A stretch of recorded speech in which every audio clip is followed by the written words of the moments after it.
In the remote wilderness of Maine, 3 women operated what appeared to be a religious sanctuary for over 30 years. 600 women entered seeking spiritual healing. Fewer than half ever returned home. Those who did came back, changed.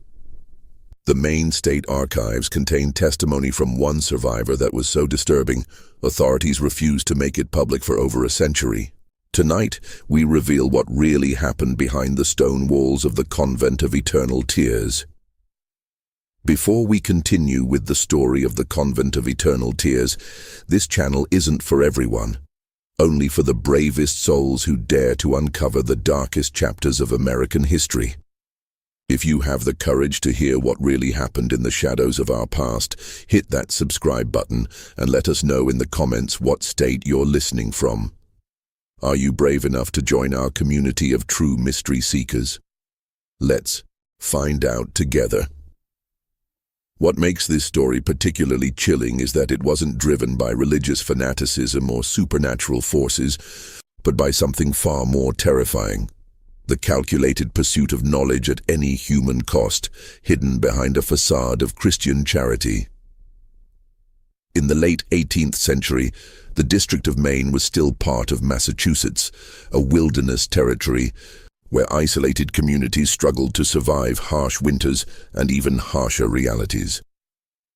The coastal town of Millbridge, population barely 300 souls, served as a trading post for lumber merchants and fishermen brave enough to navigate the treacherous waters of the Atlantic.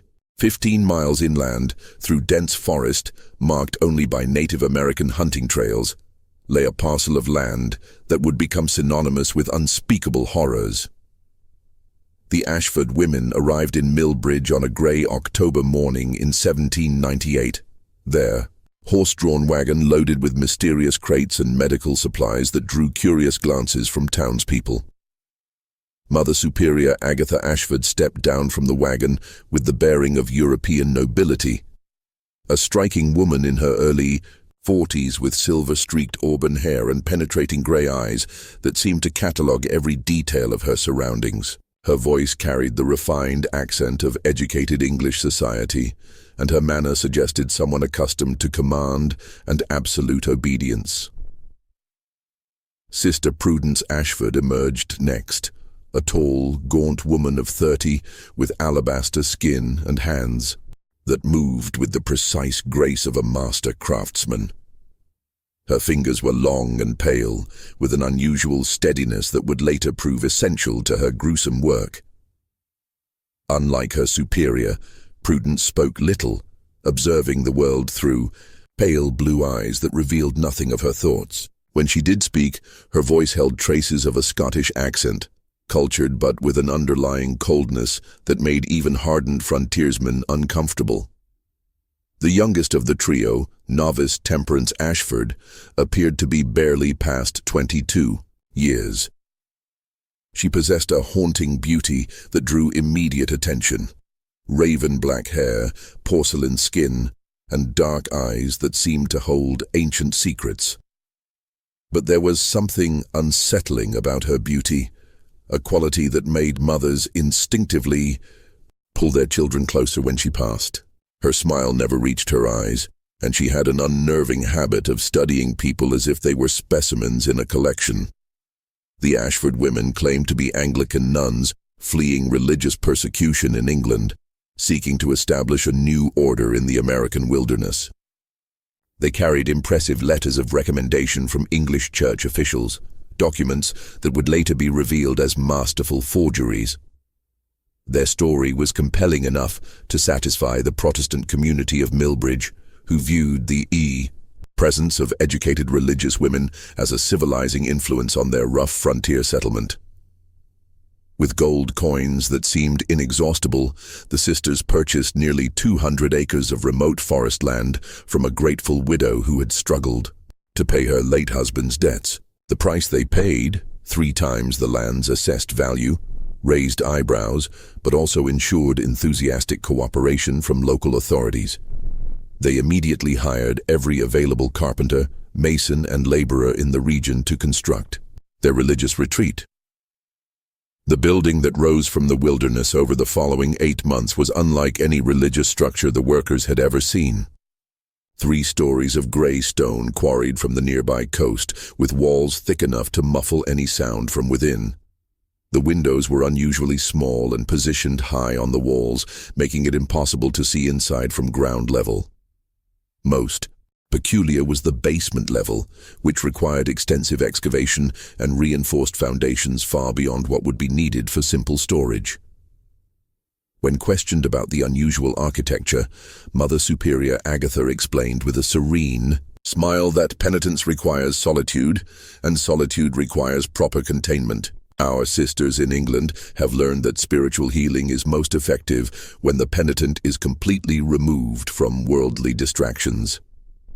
The explanation satisfied most listeners, though some of the older workers privately wondered why a house of God needed to look so much like a fortress.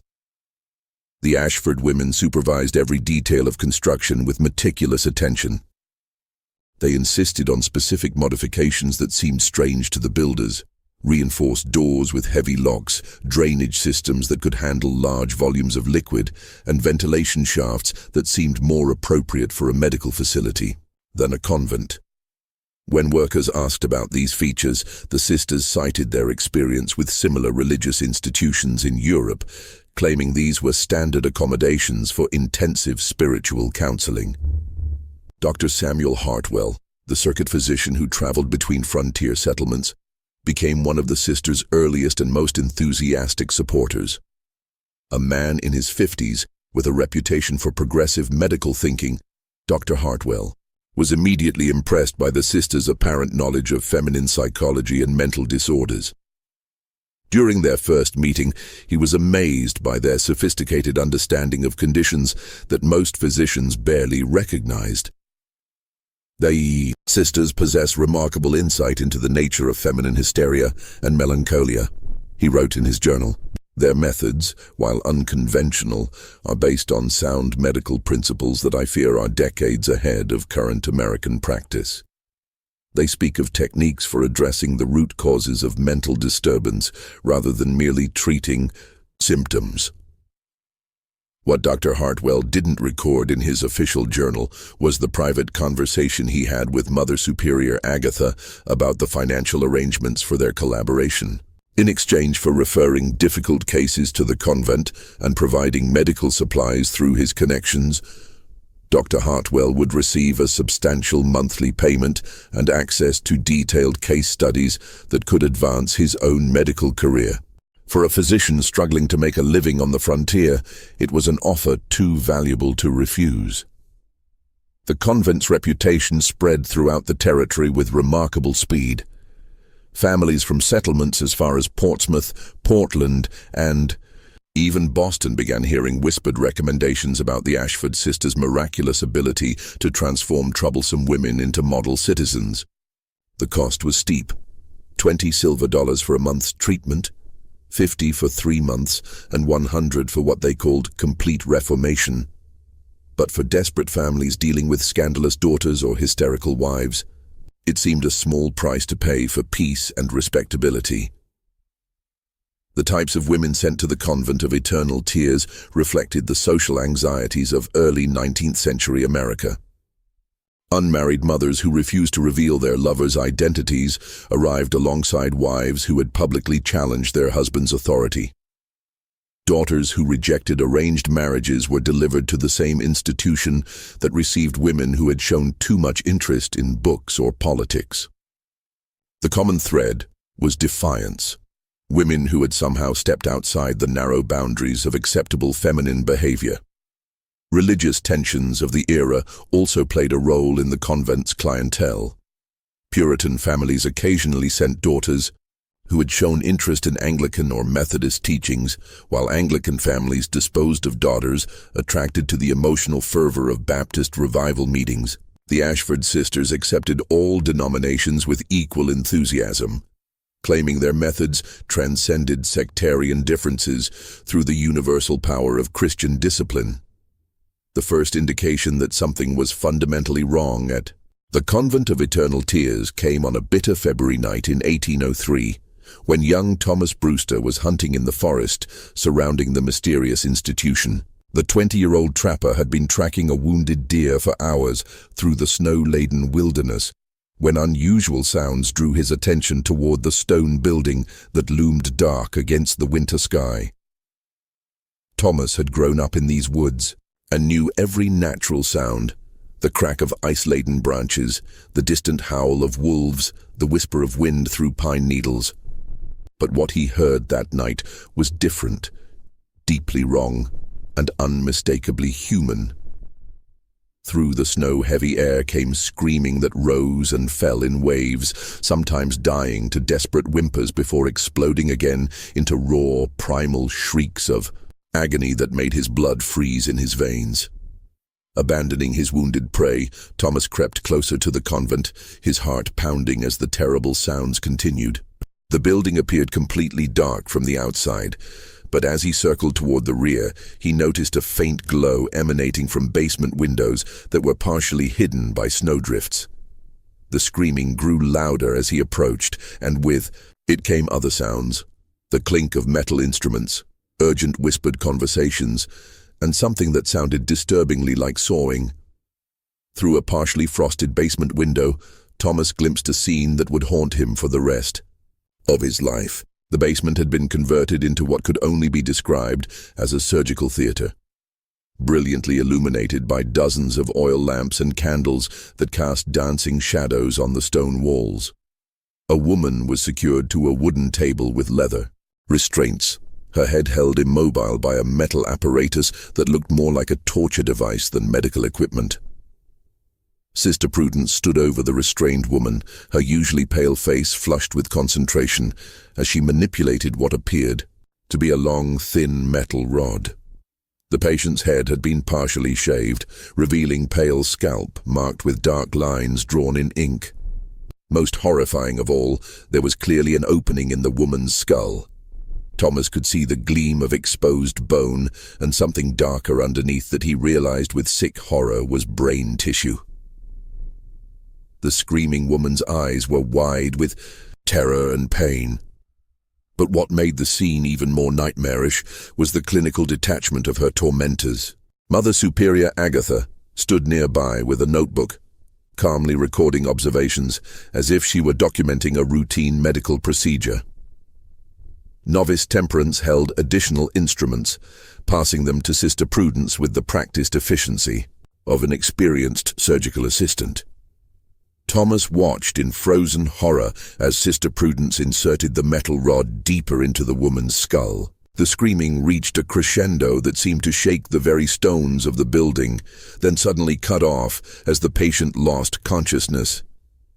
The sisters continued working with methodical precision, apparently untroubled by the fact that their patient was no longer responsive to their ministrations. Unable to witness anymore, Thomas fled into the night, stumbling through snowdrifts in blind panic. The image of that basement chamber burned itself into his memory. The casual efficiency of the procedures, the scientific detachment of the perpetrators, and most terrifying of all, the realization that this was clearly not the first time such horrors had occurred within those stone walls. When Thomas reached town the next morning, he burst into his father's blacksmith shop, babbling about torture chambers and brain surgery with such frantic intensity that his father feared the boy had suffered a mental breakdown. The elder Brewster, a practical man who valued community stability above all else, listened with growing alarm as his son described scenes that seemed to belong in Gothic novels rather than a respectable religious institution. "Thomas," his father said carefully, "you were hunting alone in a blizzard, in the dark, after tracking a wounded animal for hours. The mind can play terrible tricks under such circumstances. Perhaps what you saw was a medical procedure of some kind. The sisters are known to treat various feminine ailments that require intimate intervention." But Thomas's description was too detailed, too specific to be dismissed as hallucination or misunderstanding. He could describe the layout of the basement chamber, the specific instruments he had observed, and most convincingly, the clinical manner in which the procedures were being conducted. This wasn't the random violence of madness, but something far more sinister, systematic, methodical, and clearly practiced. The elder Brewster decided to consult with Deacon Morrison, the town's most respected citizen and unofficial moral authority. Morrison was a cautious man who had built his reputation on careful judgment and community harmony.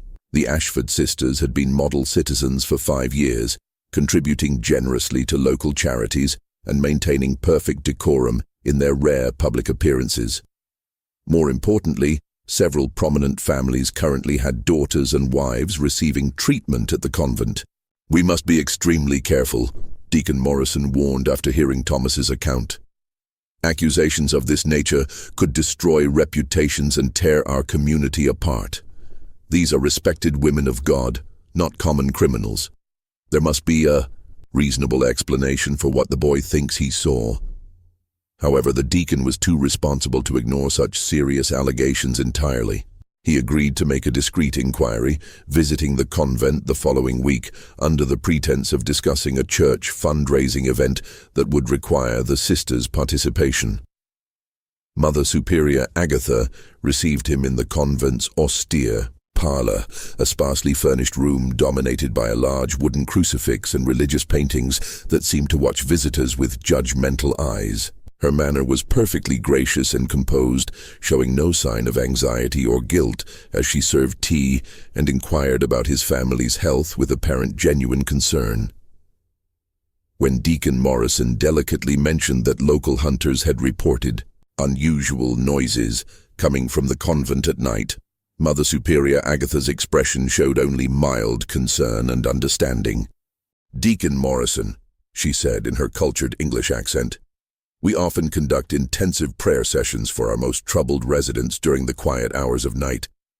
The process of spiritual cleansing can be quite vocal, particularly for women who have lived lives of sin and moral corruption." She explained that many of their patients arrived in states of severe spiritual distress, possessed by demons of pride, lust, and rebellion that fought desperately against the purifying power of Christian discipline. "Some women," she continued with sympathetic sadness, "have allowed evil to take such deep root in their souls that the process of extraction requires considerable effort. The sounds your hunters heard were likely the cries of demons being cast out through the power of prayer and penance." The explanation was delivered with such sincerity and theological sophistication that Deacon Morrison found himself nodding in agreement. The concept of spiritual warfare was familiar to all frontier Christians, and the idea that particularly corrupted souls might require extreme measures for their salvation was not unreasonable within the religious context of the era. Mother Superior Agatha then offered to show him through the upper levels of the convent, leading him through Spartan but clean dormitory rooms, where several women sat in silent contemplation. The residents appeared calm and deeply absorbed in prayer or meditation, though Deacon Morrison noticed they seemed unusually subdued, moving with mechanical precision rather than natural human spontaneity. When he attempted to make eye contact with them, they seemed to look through him rather than at him, as if their attention was focused on something invisible in the distance. When the deacon asked about visiting the basement levels, Mother Superior Agatha explained that they served as the convent's intensive spiritual counseling facilities for women requiring the most focused attention. "I'm afraid it would be inappropriate for a man to witness such intimate procedures," she said with a modest smile. "Some of our treatments for feminine spiritual corruption require private examination of the soul that would compromise the patient's dignity if observed by male eyes." The explanation seemed reasonable within the social conventions of the time, and Deacon Morrison left the convent feeling reassured that Thomas Brewster had indeed misinterpreted what he had witnessed. However, something continued to trouble him during the ride home. A subtle wrongness that he couldn't quite identify, but couldn't shake from his thoughts. The women he had observed seemed too quiet, too controlled, moving with an unnatural uniformity that reminded him more of sleepwalkers than conscious human beings, and there had been a smell throughout the building that he couldn't quite place. Not just the expected odors of medicine and cleaning solutions, but something else underneath. Something that reminded him uncomfortably of the battlefield hospitals he had visited during the Revolutionary War, where the stench of blood and suffering had been so thick it seemed to coat the inside of his throat. Following Deacon Morrison's visit, the Ashford sisters implemented additional security measures that made their operations even more secretive.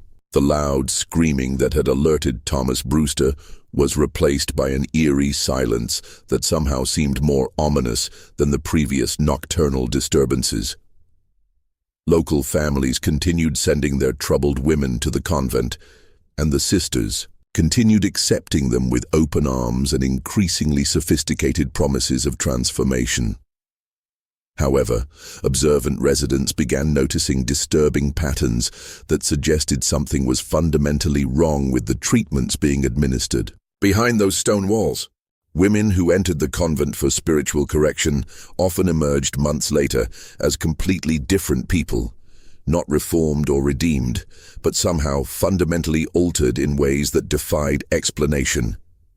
Mary Prescott had been a spirited, young woman of 19, known throughout Millbridge for her quick wit, infectious laughter, and stubborn independence that had scandalized her family by refusing 3 marriage proposals from suitable young men.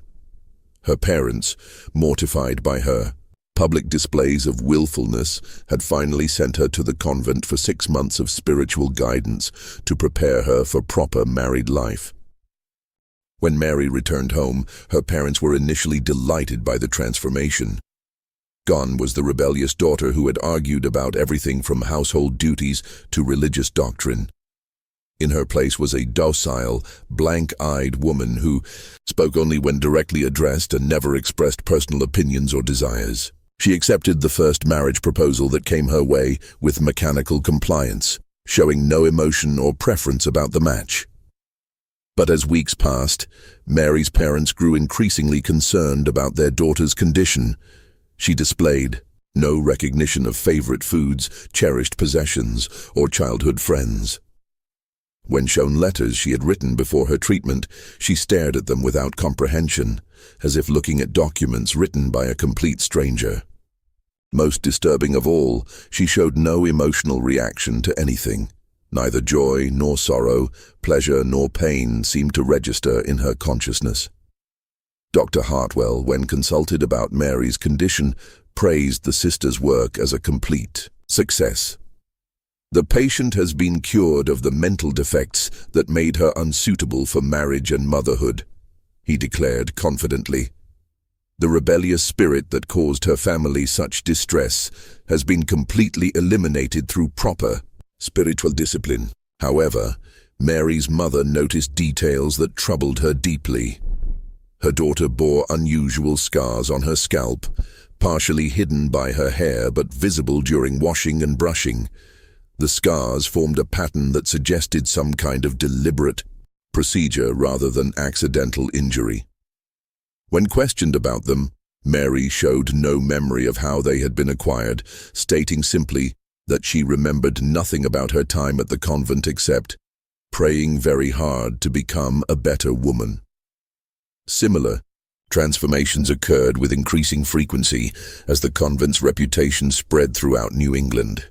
Hannah Morse, sent for treatment of melancholia following the death of her infant son, returned home after 3 months as an unnaturally cheerful woman who claimed to have no memory of ever having a child. When shown the baby's clothing and toys, she displayed no recognition or emotional response, as if that entire chapter of her life had been completely erased from her memory. Elizabeth Thornton's case was perhaps the most disturbing. The merchant's wife had been committed to the convent for hysteria after publicly accusing her husband of adultery and demanding a divorce, scandalous behavior that threatened both families' social standing. When she returned after 4 months of treatment, she not only retracted her accusations but insisted she had never made them. More troubling still, she seemed to have no memory of the events that had led to her commitment, describing her marriage as perfectly happy and her husband as beyond reproach. Elizabeth's physical condition was also concerning. She complained of severe headaches that left her bedridden for days at a time, and family members noticed that she often seemed confused about basic information, forgetting the names of longtime friends, becoming lost in familiar neighborhoods, and struggling with simple tasks that had once been second nature to her. Like the other reformed women, she bore mysterious scars on her scalp and claimed no memory of how they had been acquired. Dr. Hartwell continued his enthusiastic endorsement of the Ashford methods, though his own behavior grew increasingly erratic as the years passed. The once respected physician began drinking heavily and often spoke in rambling monologues about advancing medical science and necessary sacrifices for the greater good of humanity. His journal entries from this period, discovered after his death, reveal a man wrestling with his conscience while justifying increasingly horrific actions. The procedures I have witnessed challenge every principle of medical ethics I was taught, yet the results are undeniable. The sisters have achieved what European physicians only theorize about: the ability to alter personality, suppress specific memories, and modify behavior through direct surgical intervention in the brain. Their documentation is meticulous, their methodology sound, their results consistent and reproducible. History will judge whether we are pioneers advancing human knowledge or monsters exploiting human suffering. The flow of correspondence between the convent and various European medical institutions intensified dramatically during this period. Local postal workers, though sworn to confidentiality through generous payments, couldn't help but notice the volume of packages and letters bearing foreign addresses. The Ashford sisters were receiving regular shipments of medical texts, surgical instruments, and chemical compounds, while sending out detailed reports and what appeared to be preserved biological specimens.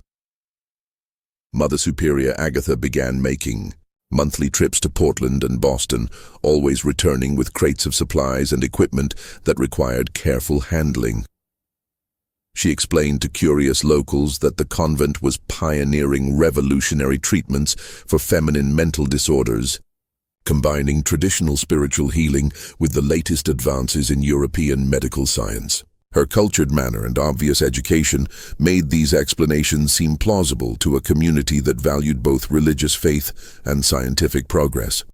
But some residents remained deeply suspicious of the changes they observed in the convent's patients. Martha Goodwin, whose daughter Rebecca had undergone treatment and returned fundamentally altered, began quietly questioning other families about their experiences. She discovered a disturbing pattern. None of the women who had received intensive treatment in the basement facilities could remember anything about their time at the convent except fragments of prayers and religious instruction.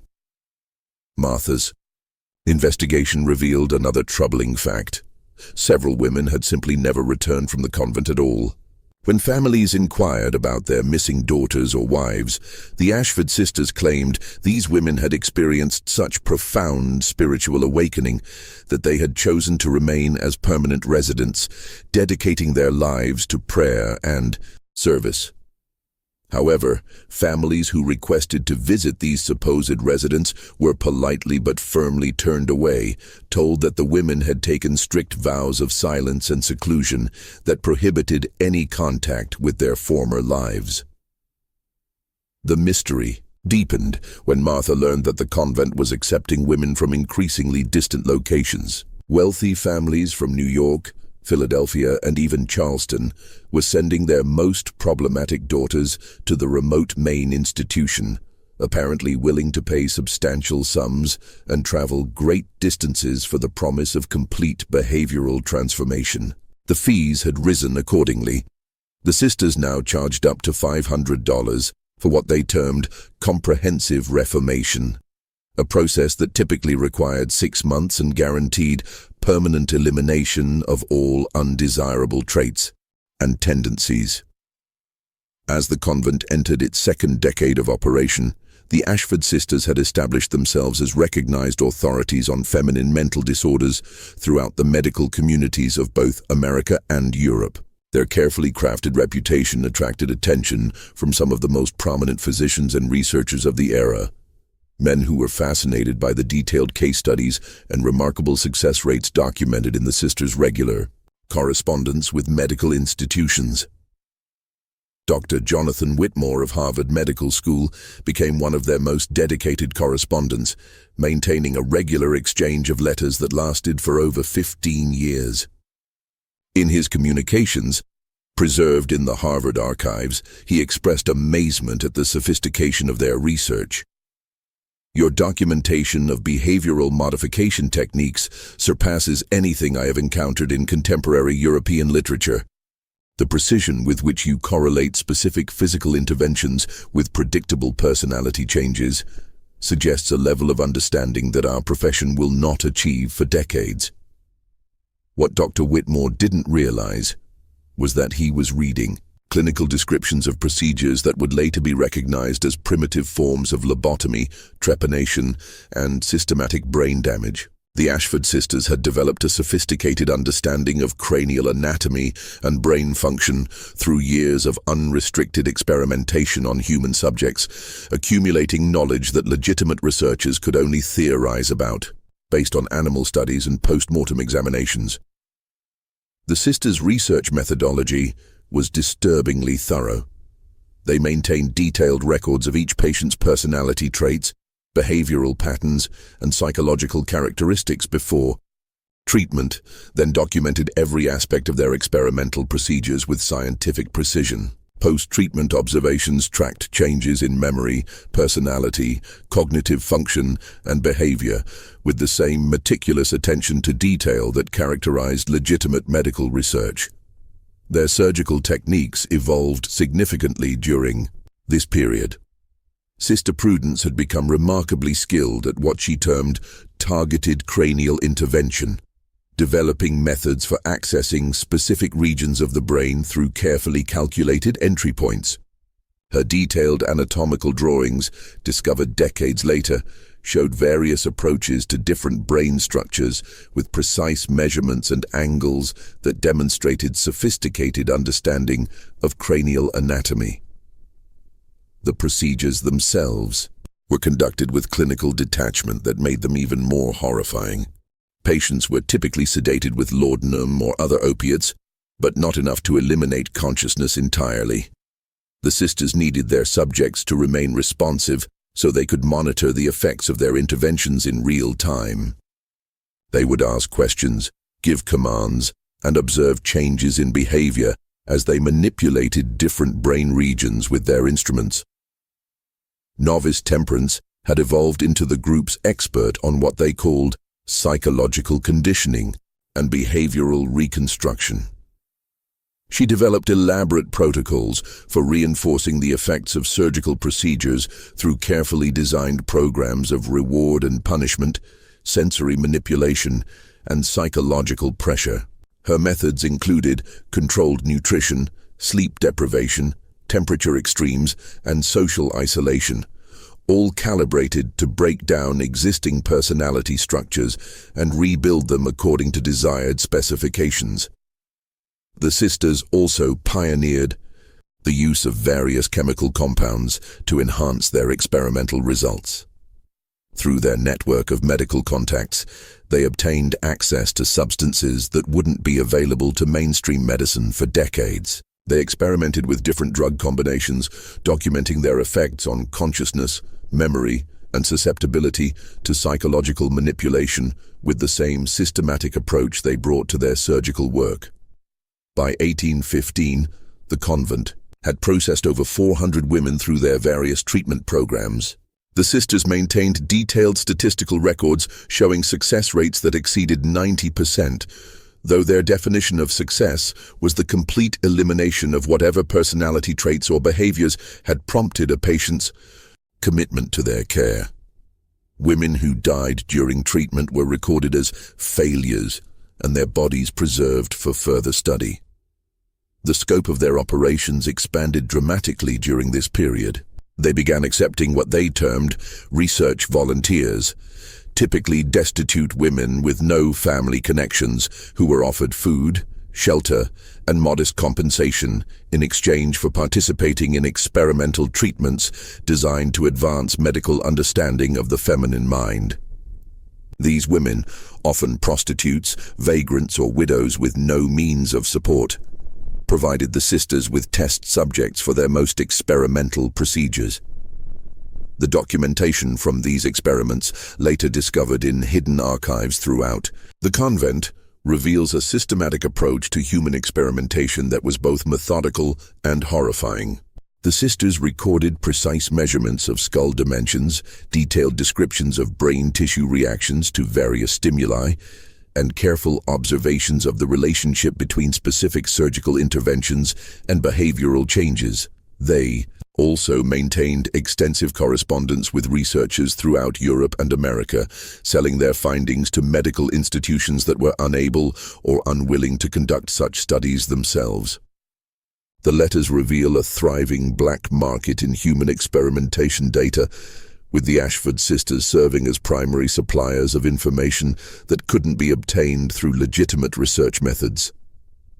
Dr. Heinrich Zimmermann of the University of Vienna became one of their most lucrative customers, paying substantial sums for detailed documentation of personality modification through surgical intervention.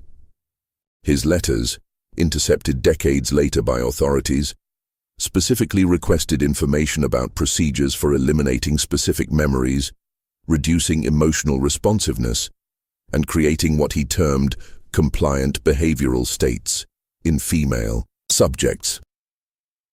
The University of Edinburgh, ironically the same institution that had expelled Dr. Agatha Brennan years earlier, unknowingly purchased research data from their former colleague through intermediaries who didn't reveal the true source of the information. The university's medical school incorporated the Ashford findings into their curriculum, teaching surgical techniques and psychological theories that were based on systematic human experimentation conducted in the Maine wilderness.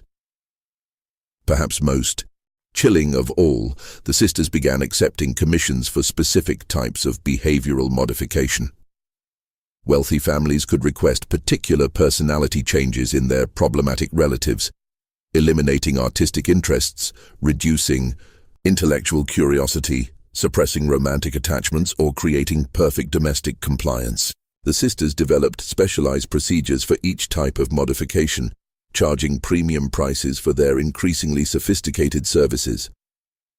The careful facade that had protected the Ashford sisters for nearly 2 decades began to show its first serious cracks in the winter of 1818, when a young woman named Sarah Whitman arrived at the convent under circumstances that would ultimately prove to be their undoing.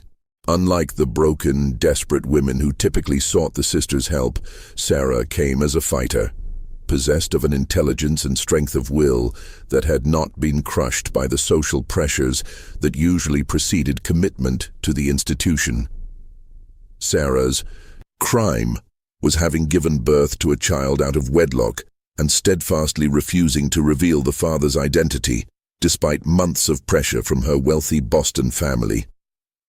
Her parents, prominent merchants with a reputation to protect, had initially attempted to arrange a discreet marriage or adoption that would preserve family honor. When Sarah rejected both options, insisting on her right to keep her child and live independently, they declared her mentally unstable and arranged for her commitment to the Convent of Eternal Tears. At 24, Sarah possessed a formidable intellect that had been nurtured by progressive parents until her pregnancy made her an embarrassment. She had received an unusually comprehensive education for a woman of her era, including exposure to medical texts through her father's connections with Boston physicians. This background gave her knowledge that would prove crucial to recognizing the true nature of the Ashford sisters' activities. From the moment of her arrival, Sarah understood that the convent was not what it appeared to be.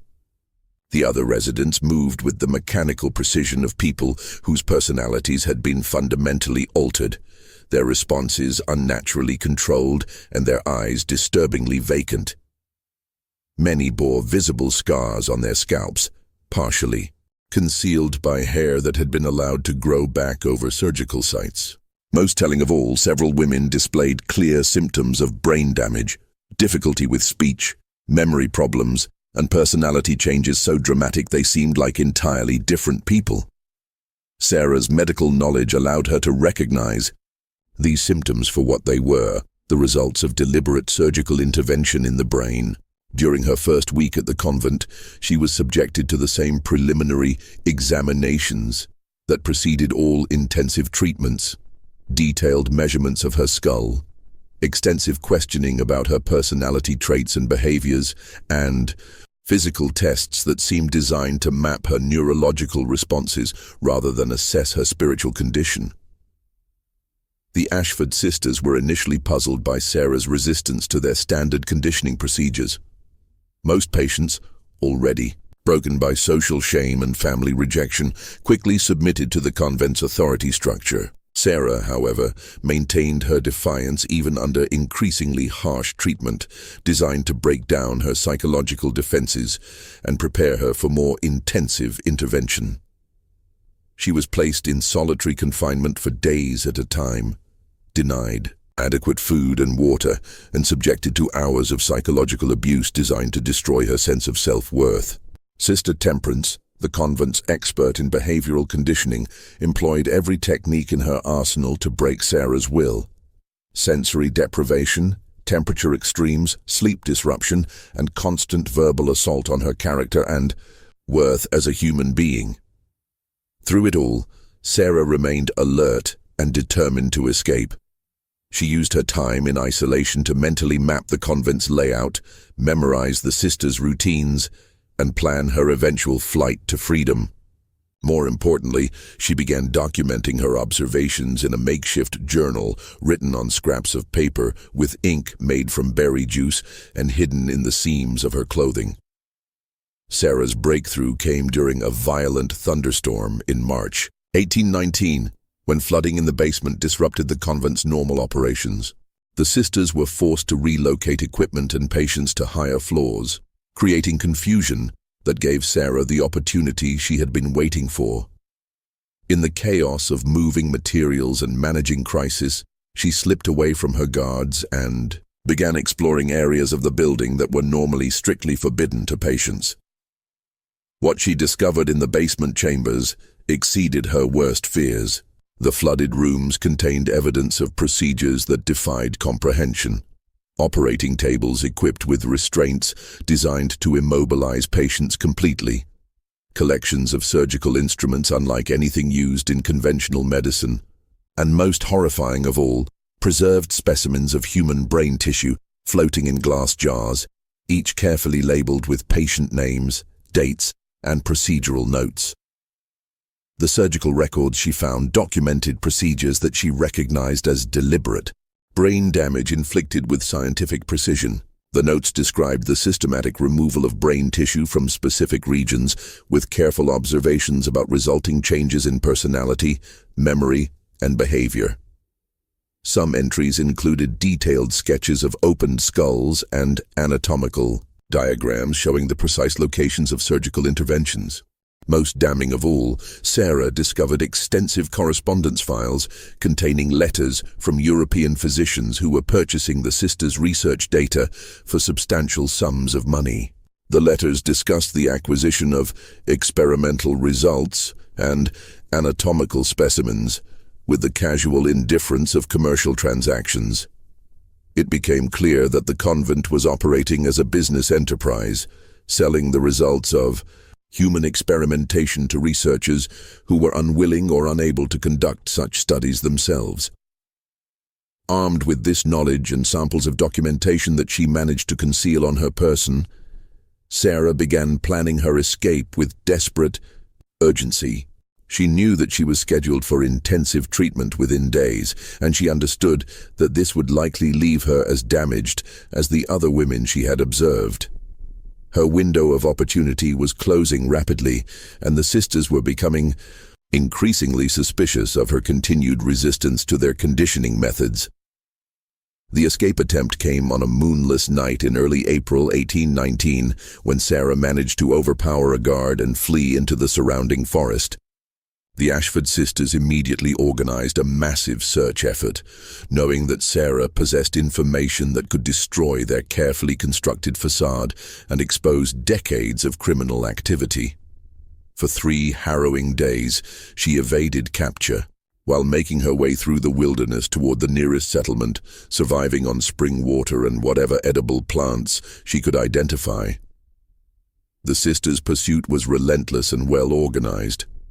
They knew the terrain intimately and had the resources to mount a comprehensive manhunt that included local men who had been hired under the pretense of searching for a mentally disturbed woman who might harm herself.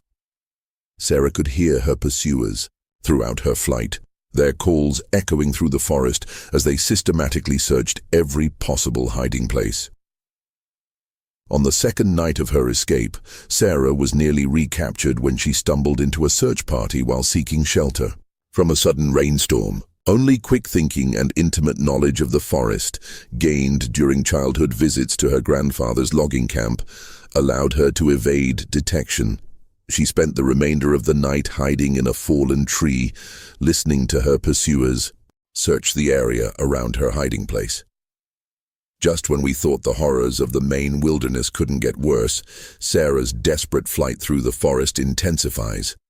If this story is giving you chills, share this video with a friend who loves dark mysteries, hit that like button to support our content, and don't forget to subscribe to never miss stories like this. Let's discover together what happens when Sarah finally reaches civilization and the shocking truth begins to unravel. By the 3rd day, Sarah's physical condition was deteriorating rapidly. She was dehydrated, exhausted, and suffering from exposure to the harsh April weather. Her feet were bleeding from walking barefoot over rough terrain, and she was beginning to show signs of hypothermia. But her determination to reach safety and expose the Ashford sisters' crimes drove her forward, despite her body's protests. The breakthrough came when she encountered a trapper named Joshua Meadows, who was checking his lines in the early morning hours. Initially suspicious of this wild-looking woman emerging from the forest, Joshua's attitude changed dramatically when Sarah began describing specific details about the convent that only someone with inside knowledge could know. Her desperation was genuine, her injuries were real, and her story was too detailed and consistent to be the product of mental illness. Joshua provided Sarah with food, warm clothing, and most importantly, safe passage to the sheriff's office in Millbridge. But even as they traveled together, Sarah remained terrified that the Ashford sisters would find her before she could tell her story to authorities. She had seen enough of their operations to know that they had resources and connections that extended far beyond their isolated convent. When Sarah Whitman finally reached Sheriff William Hawthorne's office in Millbridge on April 18, 1819, her appearance and wild claims initially met with the same skepticism that had greeted Thomas Brewster's account 16 years earlier.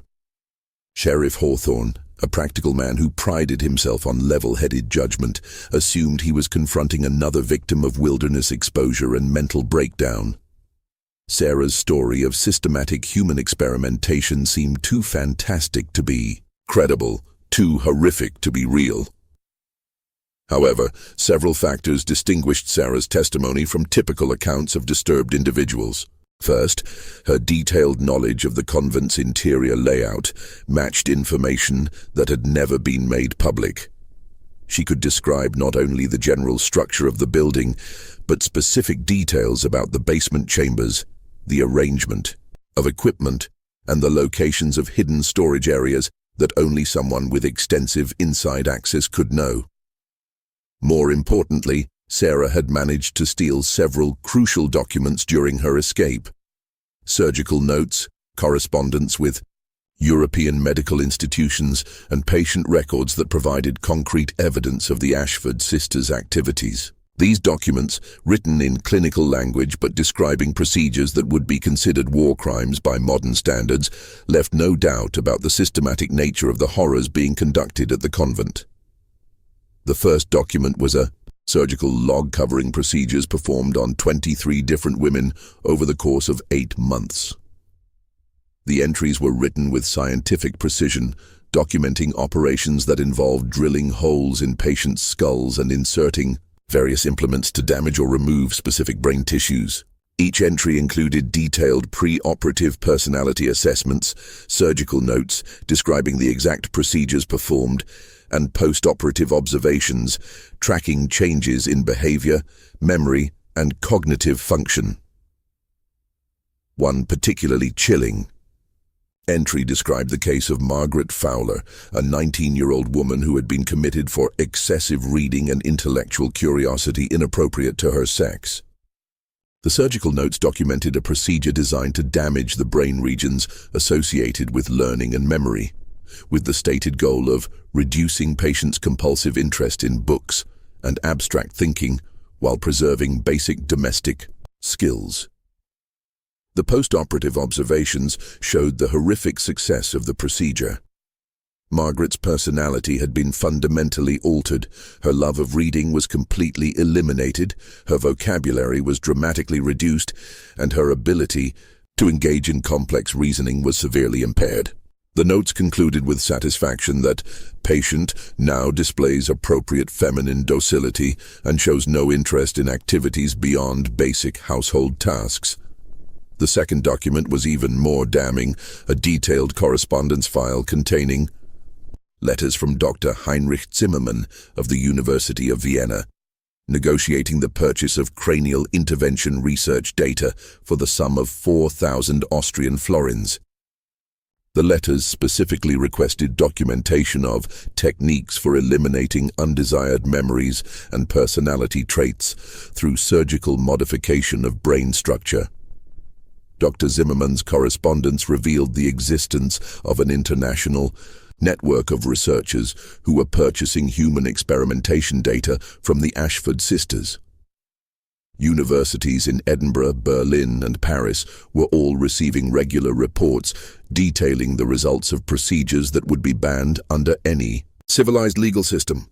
The sisters were essentially operating as commercial suppliers of information that legitimate researchers couldn't obtain through ethical means. The third document was perhaps the most horrifying, a patient catalogue listing over 600 women who had been processed through the convent's various programs since 1798. The catalogue was organized by type of treatment received, with detailed annotations describing the specific procedures performed on each patient and their ultimate disposition. The majority of entries were marked reformed and returned, women who had undergone surgical modification and been sent back to their families with altered personalities. A smaller number were listed as permanent residents, women who had supposedly chosen to remain at the convent but whose current whereabouts were unspecified. Most troubling of all, nearly 200 entries were marked simply as expired, women who had died during or shortly after experimental procedures. Sheriff Hawthorne, confronted with this overwhelming evidence, realized he was dealing with crimes that exceeded anything in his experience. He immediately organized a raid on the convent, assembling a force of 15 armed men for what he now understood would be far more than a routine arrest. The sheriff also sent urgent messages to authorities in Portland and Boston, requesting assistance from federal marshals who would have jurisdiction over crimes of this magnitude. However, the Ashford sisters had been monitoring the situation through their network of informants in Millbridge. By the time the raiding party reached the convent on the morning of May 20th, 1819, they found the building completely abandoned. The sisters had vanished during the night, taking with them most of their portable equipment and documentation, leaving behind only the evidence they couldn't transport. The search of the abandoned convent revealed a chamber of horrors that traumatized even the most hardened members of the raiding party. The basement contained a fully equipped surgical theater with implements specifically designed for cranial procedures. The walls were lined with shelves holding hundreds of preserved brain specimens, each labeled with detailed information about the patient from whom it had been removed and the specific experiments that had been conducted. A hidden chamber behind. A false wall contained 47 bodies in various states of preservation, all showing evidence of cranial surgery. The bodies had been maintained in a solution of alcohol and other chemicals, apparently for ongoing study purposes. Each corpse was tagged with detailed information about the procedures that had been performed and the results that had been achieved before death. The investigators also discovered extensive documentation that had been left behind in the sisters' hasty departure. File cabinets contained thousands of pages of surgical notes, patient records, and correspondence with medical institutions throughout the world. The scope of the operation was staggering. The sisters had been conducting systematic human experimentation for over 20 years, documenting procedures that wouldn't be recognized by mainstream medicine for decades. Dr. Samuel Hartwell, when confronted with evidence of his complicity in the operation, initially attempted to justify his involvement by claiming he was advancing medical science for the benefit of humanity. These women were already lost to society, he argued desperately. Their conditions made them unsuitable for normal life. At least their suffering contributed to knowledge that will help future generations. However, when presented with the full scope of the experimentation and the evidence of systematic murder disguised as medical treatment, Dr. Hartwell suffered what appeared to be a complete mental breakdown. In his final confession, delivered while under guard in the Millbridge jail, he revealed the true identities of the Ashford sisters and the full extent of their criminal background. The women known as Mother Superior Agatha, Sister Prudence, and Novice Temperance Ashford were actually Dr. Agatha Brennan, Dr. Prudence Ashford, and Dr. Temperance Ashford, trained physicians who had been expelled from European medical institutions for conducting unauthorized human experiments. Dr. Brennan had been banned from practicing medicine in Scotland after several patients died during her experimental procedures designed to correct feminine hysteria through surgical intervention. Dr. Prudence Ashford had been dismissed from the University of Edinburgh Medical School after being caught conducting illegal experiments on asylum patients, attempting to map brain function through systematic damage to different cranial regions. Dr. Temperance Ashford, the youngest of the three, had been her sister's student in developing psychological conditioning techniques designed to enhance the effects of surgical procedures. The three women had fled Europe in 1797 and established their false identity as Anglican nuns to provide cover for continuing their research in a location where they would be free from medical oversight or legal constraints. They had spent over 20 years perfecting techniques for modifying human behavior through surgical intervention, accumulating knowledge that legitimate researchers could only dream of obtaining. The manhunt for the escaped Ashford sisters became one of the most extensive criminal investigations in early American history, involving federal marshals, local sheriffs, and even international cooperation with European authorities. However, the three women had vanished completely, leaving behind only the horrific evidence of their 2 decades of systematic human experimentation.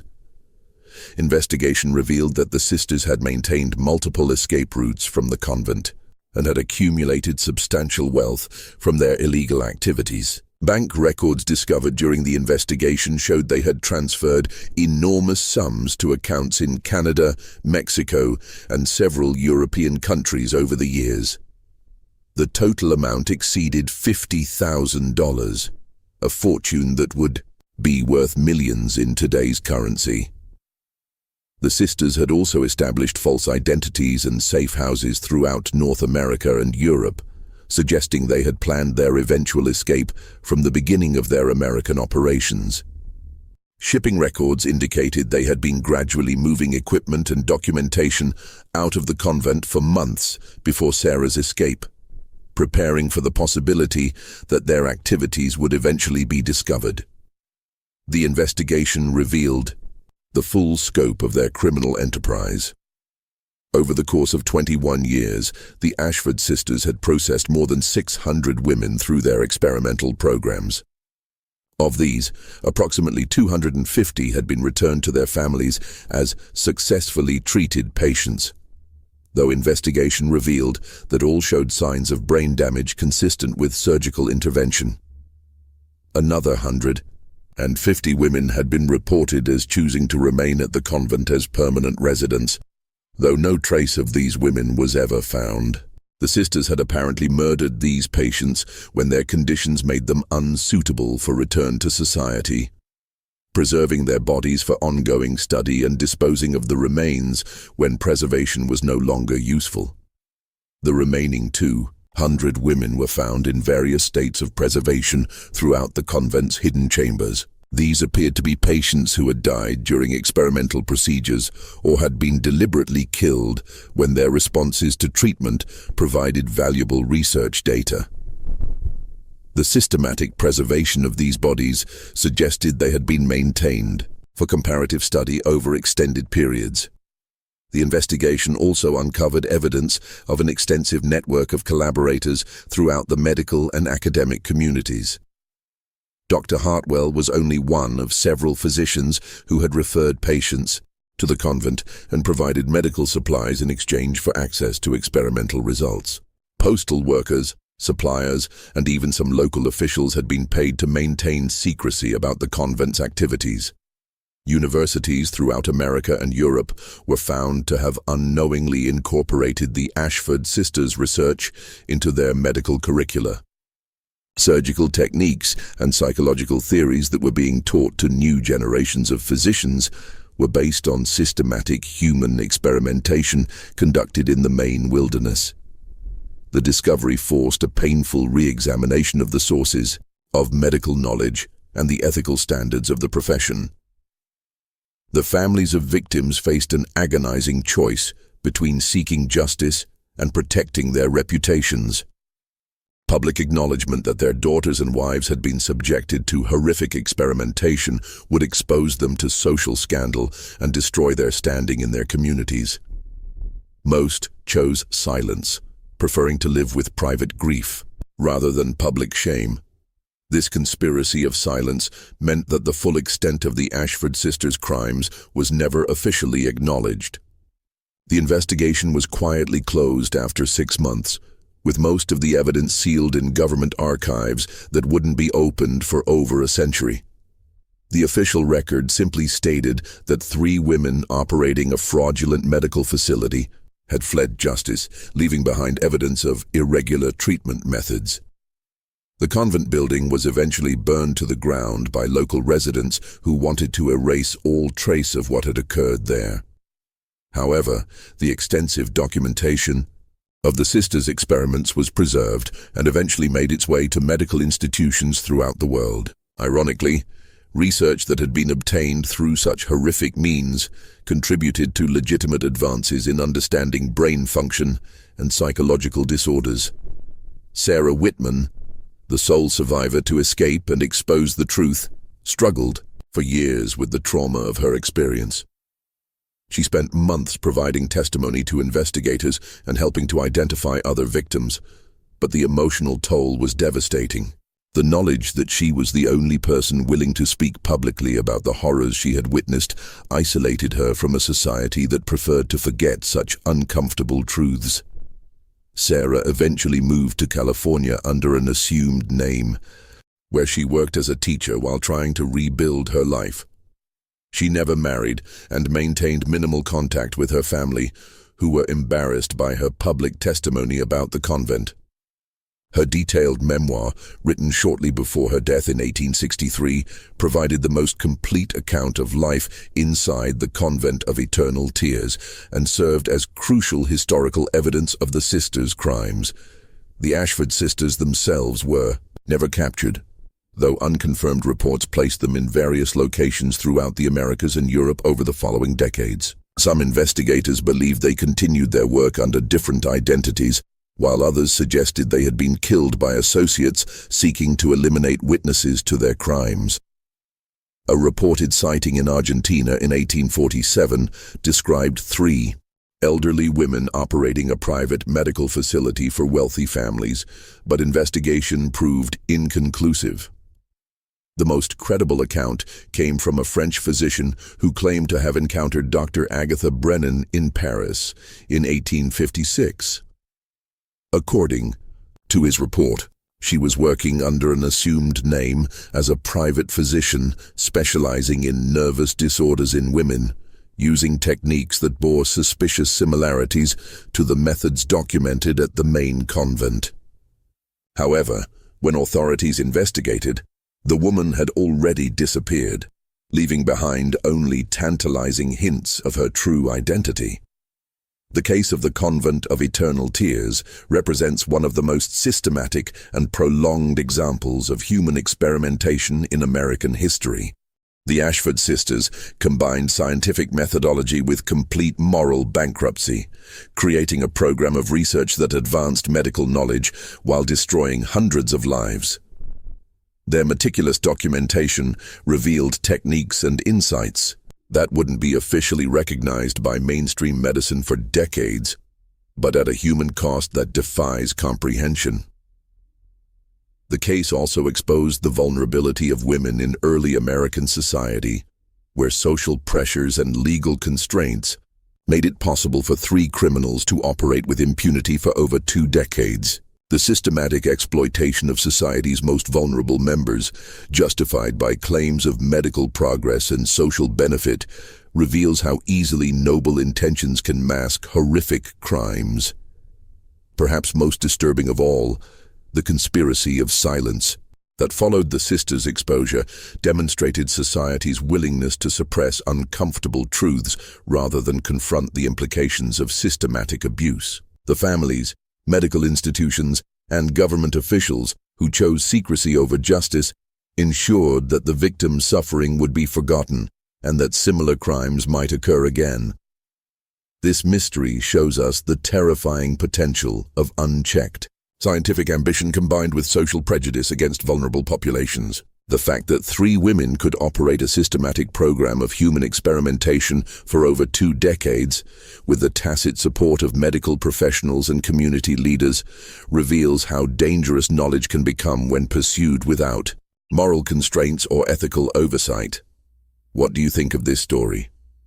Could such systematic horrors really have remained hidden for so long in early American society? The evidence suggests that the pursuit of knowledge, when divorced from human compassion and ethical responsibility, can lead to atrocities that challenge our understanding of civilized behavior. Do you believe that similar crimes could occur today, hidden behind facades of respectability and scientific progress? Leave your comment below with your thoughts on this chilling chapter of American history. If you enjoyed this tale and want more dark mysteries like this, subscribe, hit the notification bell, and share with someone who loves uncovering the buried secrets of our past. The shadows of history hold many more truths that powerful people tried to erase forever. See you in the next video, where we'll reveal another dark secret that challenges everything we thought we knew about American history.